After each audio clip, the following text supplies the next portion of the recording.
하나님께서 오늘 주신 말씀은 열왕기상 19장 1절부터 8절까지입니다. 한 절씩 교독하도록 하겠습니다. 제가 먼저 읽겠습니다. 아합이 엘리야가 행한 모든 일과 그 어떻게 모든 선지자를 칼로 죽였는지를 이사벨에게 말하니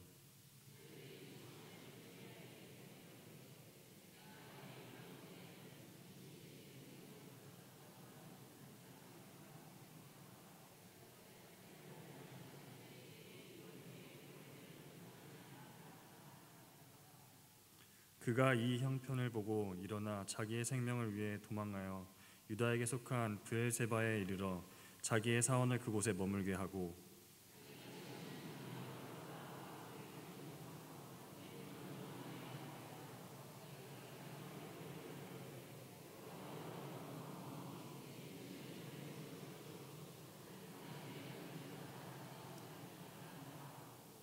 루엠나무 아래에 누워 자더니 천사가 그를 어루만지며 그에게 이르러 일어나서 먹으라 하는지라.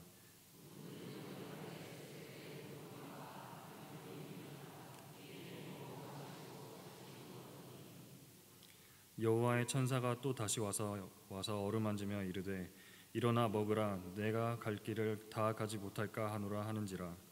이에 일어나서 그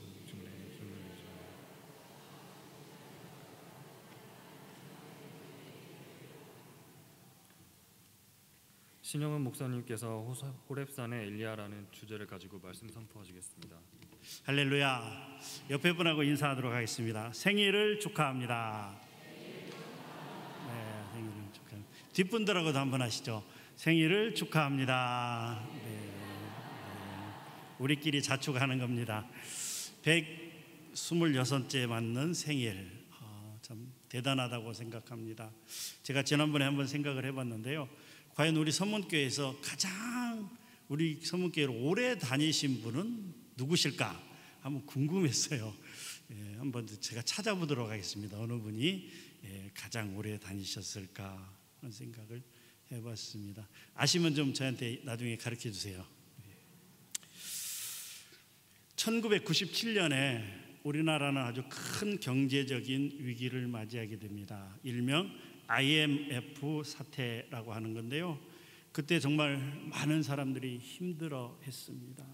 굴지의 대그룹들이 줄줄이 추풍낙엽처럼 쓰러지고 부도가 났고요.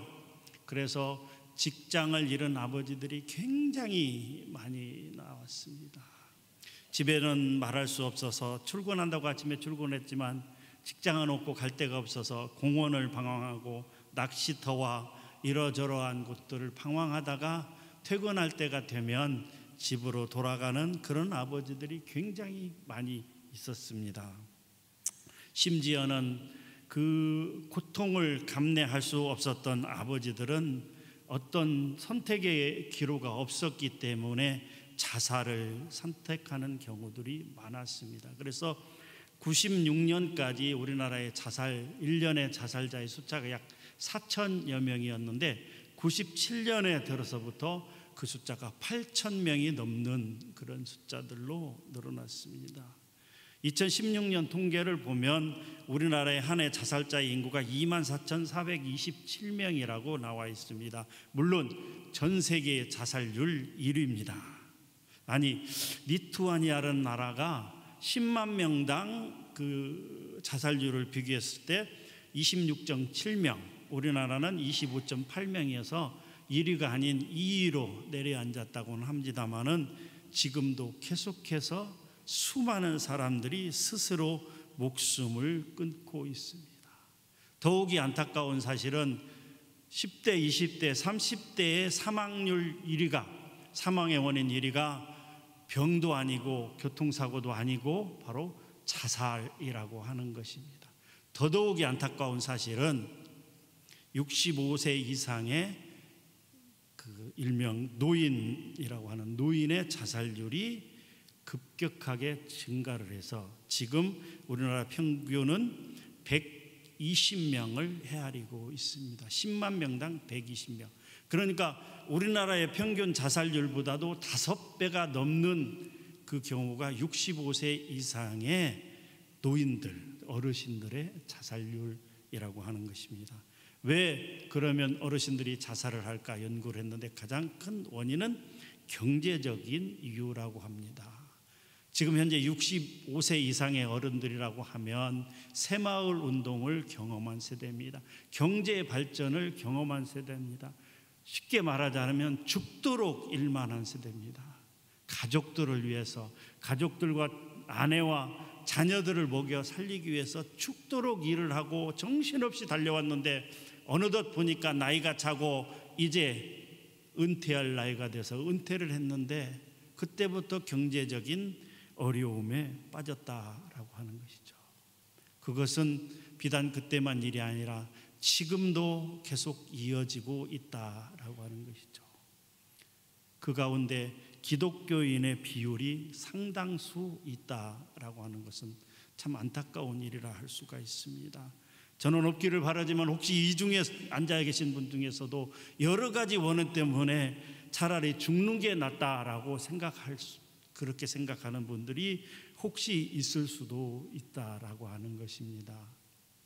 이 자리에는 없지만 여러분들이 알고 있는 가족, 친지, 그리고 주변 친구와 이웃 사람들 중에도 오늘 또 어쩔 수가 없어서 경제적인 문제와 병의 문제와 이런 여러 가지 문제 때문에 스스로 목숨을 끊고자 생각하고 있는 사람들이 있을 수도 있다라고 하는 것이죠. 그 97년도에 이런 동요가 하나 나왔습니다. 제가 노래는 잘 못하고요, 가사를 불러드리겠습니다. 딩동댕 초인종 소리에 얼른 문을 열었더니 그토록 기다리는 아빠가 문 앞에 서 계셨죠. 너무나 반가워 웃으며 아빠하고 불렀는데 어쩐지 오늘 아빠의 얼굴이 우울해 보이네요. 무슨 일이 생겼나요? 무슨 걱정 있나요? 마음대로 안 되는 일 오늘 있었나요? 아빠 힘내세요. 우리가 있어요. 아빠 힘내세요. 우리가 있어요. 많이 들어보셨을도 생각합니다. 이 노래를 듣고 이 동요를 듣고 수많은 아빠들이 힘을 얻었다라고 하는 것입니다. 자살을 생각하다가 마음을 돌이킨 사람들이 많다고 합니다.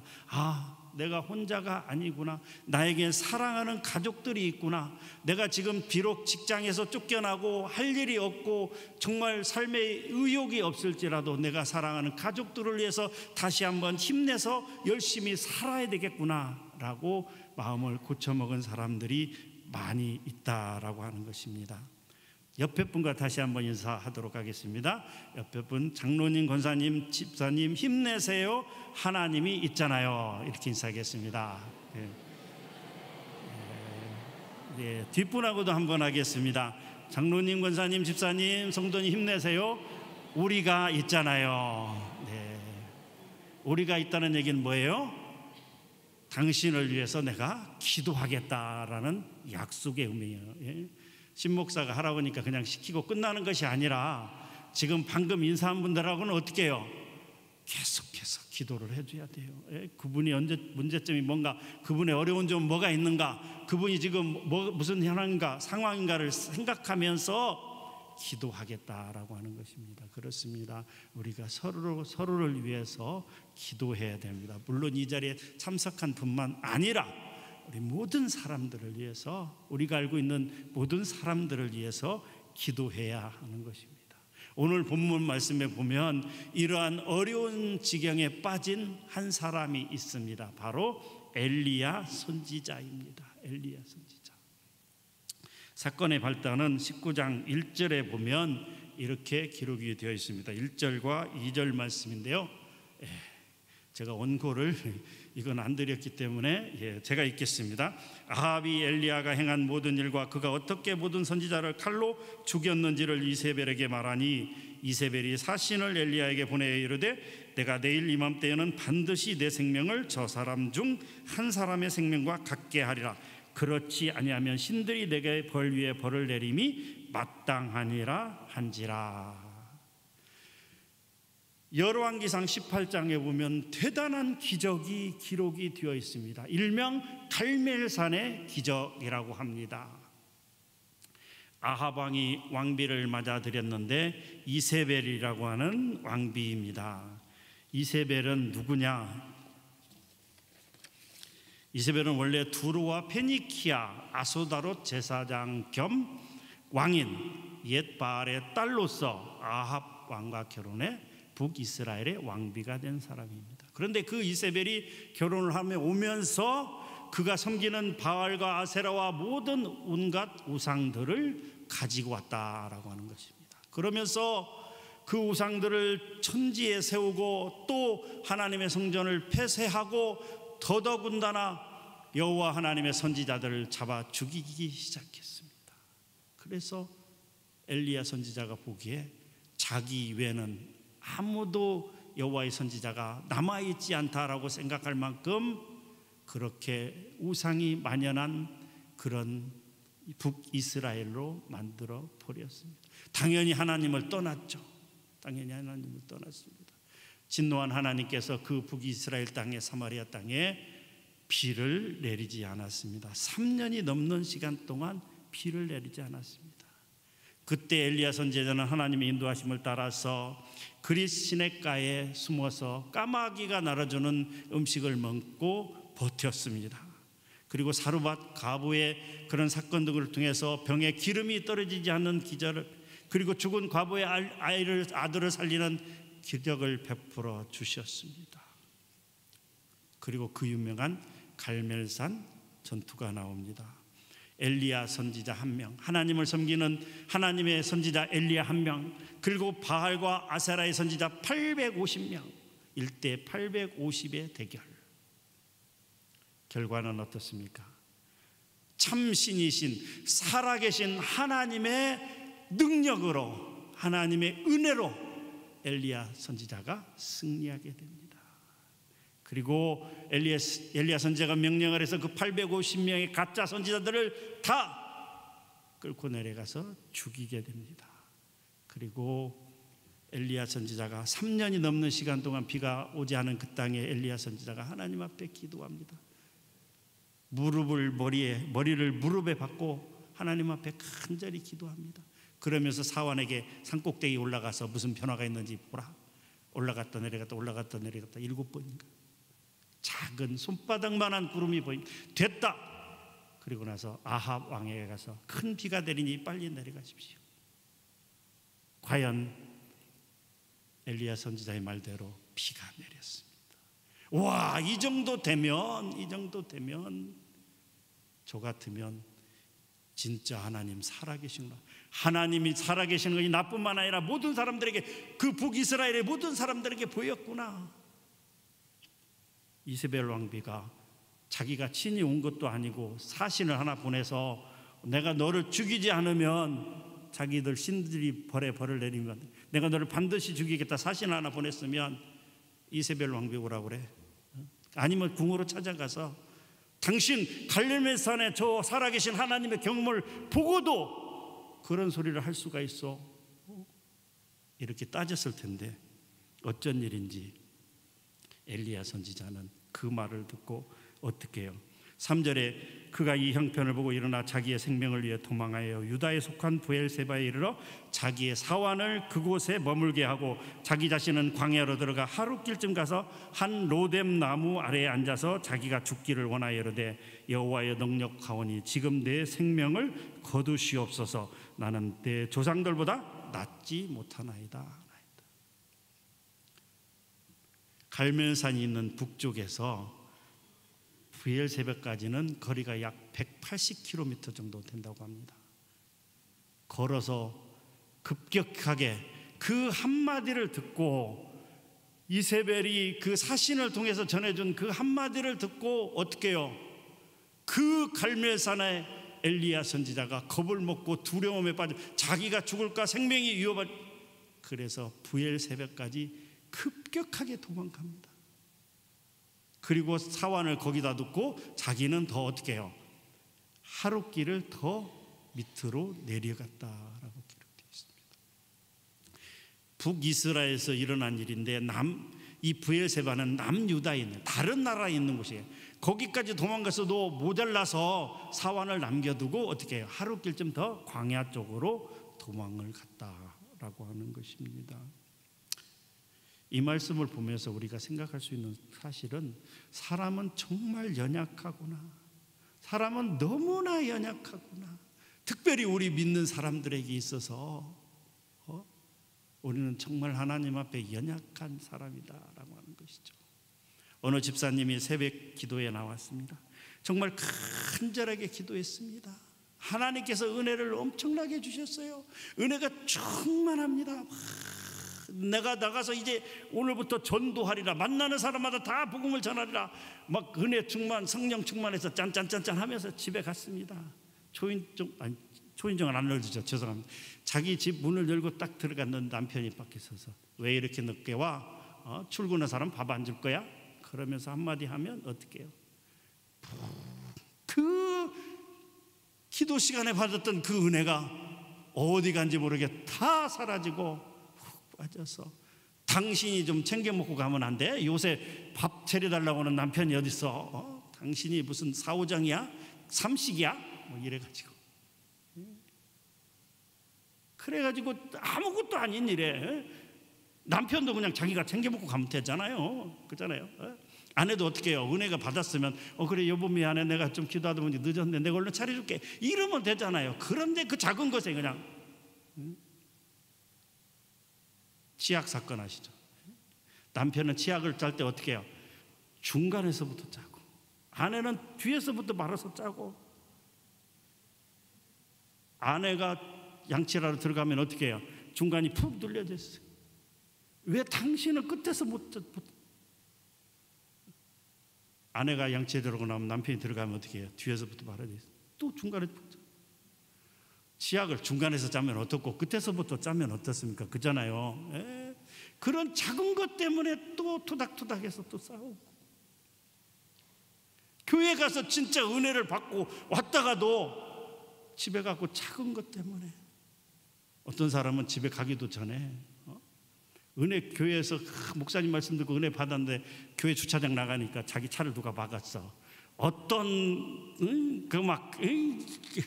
막 험한 말을 해가면서 어떤 누구가 내 차를 막았냐고. 그게 엘리야뿐만이 아니라 저와 여러분들인 것 같아요. 은혜가 충만하가도 한순간에 무너지는 것이 우리가 아닌가 생각합니다. 엘리야도 바로 그런 경우죠. 그런 엘리야에게 하나님은 어떻게 하셨는가? 첫 번째, 필요한 것을 공급해 주시는 하나님이라고 하는 거예요. 엘리야에게 지금 당장 필요한 것은 뭐예요? 마음의 위로라고 하는 것이죠. 5절에 보면 천사가 그를 어루만지며 이렇게 돼 있어요. 어루만지며 하나님은 지친 엘리야를 어루만져 주셨다라고 하는 것입니다. 도망하기 바빠서 수백 킬로를 정신없이 도망와가지고 제대로 먹지도 못하고 제대로 마시지 못하고 로뎀 나무에 앉아서 스스로 하나님 내 생명을 거두시옵소서라고 하고 있는 엘리야에게 지금 필요한 것은 뭐예요? 하나님의 마음의 위로라고 하는 것이죠. 이 어루만지며라는 것은 히브리어 나가라는 것인데 이 동사는 하나님이 친히 우리 사람들을 어루만져 주실 때 사용하는 동사입니다. 다니엘 8장 18절에 보게 되면 이런 말씀이 있습니다. 띄워주실 수 있나요? 네. 다니엘 8장 18절 말씀 같이 읽도록 하겠습니다. 시작. 그가 내게 말할 때 내가 얼굴을 땅에 대고 엎드려 깊이 잠들매 그가 나를 어루만져서 일으켜 세우니. 지금 엘리야에게 지치고 힘들고 죽었으면 좋겠다고 생각하는 엘리야에게 지금 필요한 것은 하나님의 어루만지심이라고 하는 것이죠. 지치고 힘들어 죽었으면 좋겠다라고 생각하는 어느 성도에게 하나님은 다가와 어루만져 주시는 것입니다. 그 다음에 필요한 것은 뭐예요? 육체의 필요를 공급해 주십니다. 육체의 회복을 도와주세요. 네? 여러분 생각을 해보세요. 그 사신이 전해주는 그 이세벨에 너를 죽이겠다는 한마디 어떻게 해요? 정신없이 200km 정도를 정신없이 도망왔어요. 그 순간에 오다가 피자집 앉아서 피자 시켜 먹고 그렇게 왔겠어요? 정신없이 왔어요. 제대로 먹지 못했어요. 배고파 죽게 생겼어요. 하나님이 목숨을 거두기도 전에 굶어 죽을 지경이에요. 그런데 그때 필요한 건 뭐예요? 육체에 필요해요. 몸의 건강이 필요하다라고 하는 것입니다. 오늘 말씀에 보니까 일어나 먹으라 하는지라 본즉 머리맡에 숯불에 구운 떡과 한 병 물이 있더라. 여러분, 몸이 건강하지 않으면요 할 수 없는 일들이 너무나 많아요. 여러분, 몸이 건강하지 않으면요 교회에 나올 수가 없어요. 우리가 생각해야 될 사실은요, 이렇게 여러분들이 나와서 교회에 나와서 예배를 드릴 수 있는 것은 뭐예요? 우리의 몸이 그래도 건강하기 때문이에요. 다리가 부러져 가지고 병원에 누워 있다고 쳐요. 그러면 그 다리를 가지고 어떻게 올 수가 있어요? 병원에 누워서 사경을 헤매고 있다고 칩시다. 어떻게 해요? 지금도요 교회에 나오고 싶지만 나오지 못하는 사람들이 어마어마하게 많아요. 그런데 우리는 우리 몸이 건강한 것을 당연하게 생각해요. 또 어떤 분들은 내가 건강한 것은 내가 건강을 잘 돌보았기 때문이라고 생각해요. 내가 먹는 것을 조절하고 운동을 열심히 하고 내가 모든 그 건강을 위해서 모든 것을 했기 때문에 내가 건강하다고 생각하는데요, 절대로 그렇지 않습니다. 건강한 사람도 쓰러지면 순간적으로 쓰러져요. 우리는 교회에 나오는 걸 감사하게 생각해야 돼요. 감사하게 생각해야 돼요. 하나님은 먼저 엘리야에게 육신의 회복을 도와주십니다. 그거 먹고 또 잤어요. 또 깨워서 또 먹였어요. 왜요? 40주야를 걸어서 호렙산까지 가야 되기 때문에. 그렇게 해서 엘리야는 호렙산에 도착을 했습니다. 그런데 하나님의 음성이 들렸는데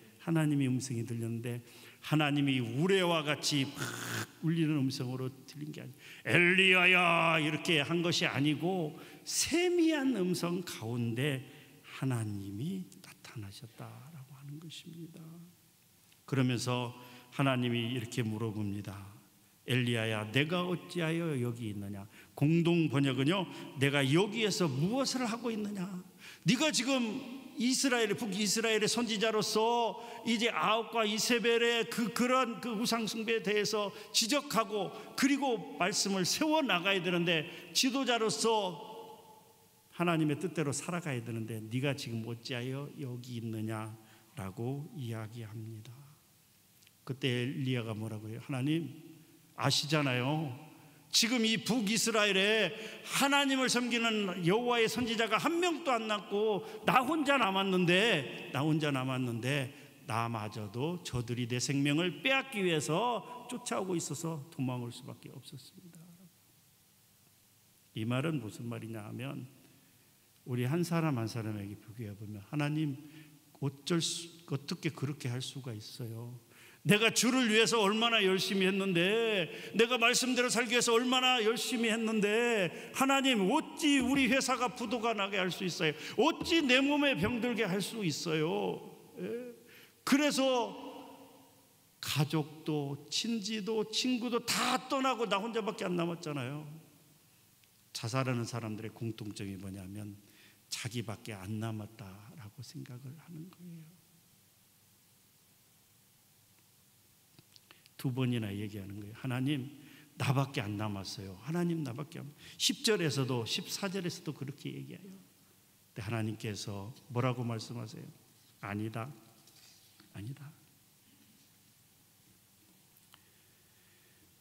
내가 바알에게 무릎 꿇지 아니하고 바알에게 절하지 않은 7,000명을 남겨두었다라고 얘기하는 거예요. 너 혼자가 아니야. 너를 위해서 기도하는 많은 사람들이 있다는 것을 너 왜 기억하지 못하느냐라고 말씀하고 있는 것입니다. 그러면서 엘리야에게 새로운 사명을 주시죠. 다메섹에 가서 이르거든 하사엘에게 기름을 부어 아람의 왕이 되게 하고, 너는 또 님시의 아들 예후에게 기름을 부어 이스라엘의 왕이 되게 하고, 또 아벨 무훌라 사밧의 아들 엘리사에게 기름을 부어 너를 대신하여 선지자가 되게 하라. 하나님은 엘리야에게 구체적으로 해야 될 일을, 새로운 일들을 말씀하고 있다라고 하는 것입니다. 말씀을 정리하도록 하겠습니다. 사랑하는 성도 여러분, 지금도 혼자라고 느껴지십니까? 지금도 고독하고 외롭고 혼자인 것 같고 그래서 무섭고 떨리십니까? 열심히 믿음을 생활했는데, 열심히 주를 위해서 헌신했는데, 주를 위해서 열심히 헌신하고 말씀대로 살아가기 위해서 애쓰고 힘썼는데 지금 뜻하지 않은 어려움 가운데 빠지고 계신 분이 있습니까? 원치 않게 몸에 병이 들어서 고통받고 있는 분이 있습니까? 원치 않게 물질적인 어려움에 빠지신 분이 있습니까? 하나님은 오늘 저와 여러분들에게 이렇게 말씀하십니다. 내가 너를 위로하리라. 힘내라. 그리고 필요한 것들을 공급해 주시고 호렙산, 하나님의 말씀이 계신 그곳으로 나아가라고 말씀하고 있습니다. 여러분, 우리가 어려움에 빠졌을 때, 힘들고 고통스러울 때 그 어려움과 고통을 극복할 수 있는 것은 바로 호렙산밖에 없습니다. 곧 하나님의 말씀밖에 없습니다. 하나님을 의지하는 것밖에는 없습니다. 다른 방법을 찾아봐도 근본적으로 해결받을 수는 없습니다. 우리가 일생을 살아갈 때 우리 앞에 많은 어려움들이 있습니다. 특별히 이렇게 힘들고 어려운 지경에 빠졌을 때 여러분들은 어떻게 극복하기를 원하십니까?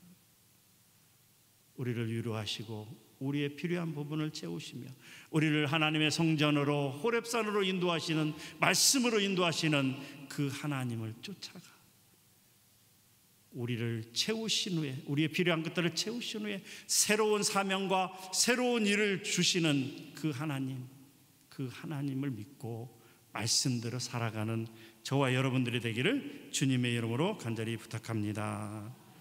하나님 감사합니다. 이 시간도 귀한 말씀 주시니 감사합니다. 엘리야도 우리와 똑같은 사람인지라 그 갈멜산의 기적을 보면서도 또 한 사람의 그 협박에 두려워 떨며 하나님 나의 생명을 거두시옵소서라고 그렇게 연약해진 모습을 볼 수가 있습니다. 이것이 엘리야의 모습이 아니라 우리들의 모습인 것을 다시 한번 기억합니다. 그럴 때 하나님께서는 우리를 위로하시고 필요한 부분을 채우시고 말씀으로 인도하사 또 새로운 사명을 주시어서 우리가 믿음을 향하여 열심히 달려갈 수 있도록 우리를 인도하여 주시는 것을 오늘 말씀을 통하여 들었습니다. 특별히 오늘 이 자리에 참석한 우리 성도님들 가운데 연약하고 힘이 없고 정말 힘들어서 아버지 하나님은 다른 생각을 하는 그런 성도들이 없게 도와주시고 이렇게 어렵고 힘들 때일수록 말씀을 의지하고 하나님을 가까이 하는 우리 성도님들에게 하시어서 이 말씀으로 하나님의 은혜로 하나님의 능력으로 이 모든 것들을 극복하고 나가는 우리 모두가 되게 하여 주시옵소서. 감사드립니다. 살아계신 예수님의 이름으로 기도하옵나이다. 아멘.